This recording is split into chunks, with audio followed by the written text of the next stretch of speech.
18 décembre 2020. L'avion sur le tarmac de l'aéroport de Kolwezi, Richard Muyej est prêt à s'envoler pour Kinshasa. Un voyage comme tous les autres.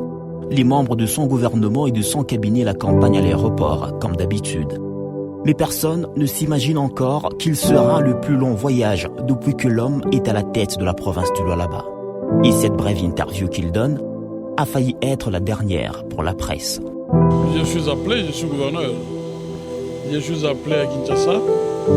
Je ne sais pas encore pourquoi. Dès que je le saurai, je vous le dirai, même à partir de Kinshasa. Mais je suis très calme. À Kinshasa, Richard Muyej participe d'abord à la conférence des gouverneurs. Il est le doyen et le porte-parole. Mais après cette conférence, cet habitué de la presse est carrément invisible. Le gouverneur du Lualaba est malade. Ensuite, très malade. Enfin, exagérément malade. Il faut l'évacuer pour l'Afrique du Sud avec des pronostics de survie très maigres, en deçà de 20%. Chez Nelson Mandela, il y fait 4 mois, dont 2 dans un état végétatif. Partout, ça spécule entre empoisonnement et Covid-19. Peu importe lequel des deux, ses ennemis, eux, jubilent en silence. Mais Dieu, lui, non.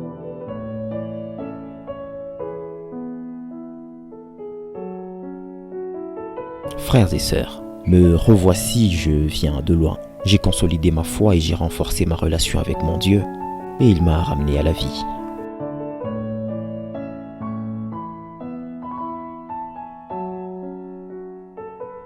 J'ai perçu le poids de votre accompagnement spirituel et vous êtes nombreux à avoir consenti des sacrifices pour ma modeste personne. Vos prières m'ont servi de bouclier. Toute ma gratitude.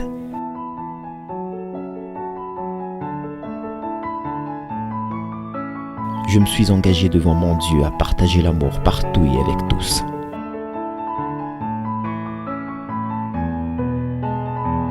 Et je vous invite donc à être des messagers de paix dans vos communautés respectives pour soutenir l'élan de convivialité au niveau de la province et de concorde nationale.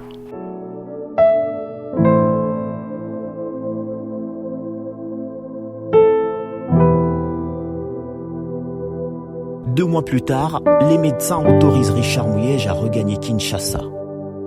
Ils le surnomment le miraculeux. Ce que le temps a fini par révéler, c'est que ce jour du 18 décembre, Richard Muyej a décollé au même moment que la dynamique de développement qu'il a su amorcer au Lualaba. Depuis lors, la province tergiverse surtout pour donner l'impression que la machine tourne en camoufle. Des chantiers lancés avec pompe qui se meurent dans un silence complice. J'aurais le réel plaisir de vanter une seule vraie réalisation, mais elle n'existe pas. Mais ça reste un désir des plus ardents pour tout humain, celui d'avoir sa place au soleil. Même quelqu'un d'autre parlerait des plus médiocres, mais je préfère le terme moins méritant, font de ce désir leur passion à atteindre, même à la Machiavel. Mais là encore, faudra-t-il faire un choix entre servir et se servir.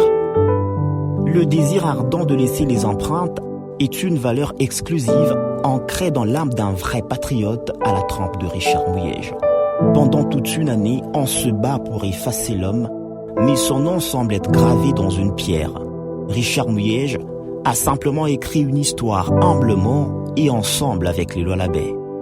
Les Congolais qui jouissent encore d'une pensée nuancée comprennent qu'il est extrêmement difficile d'élaguer Richard Muyej de la scène politique en général et en particulier celle du Lualaba.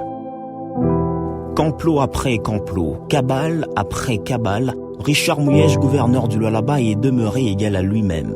Imperturbable, silencieux comme une brebis cantant ou encore comme une montagne sur laquelle on laboure avec des roues tranchantes sans qu'elle ne se plaigne. Une chose demeure certaine,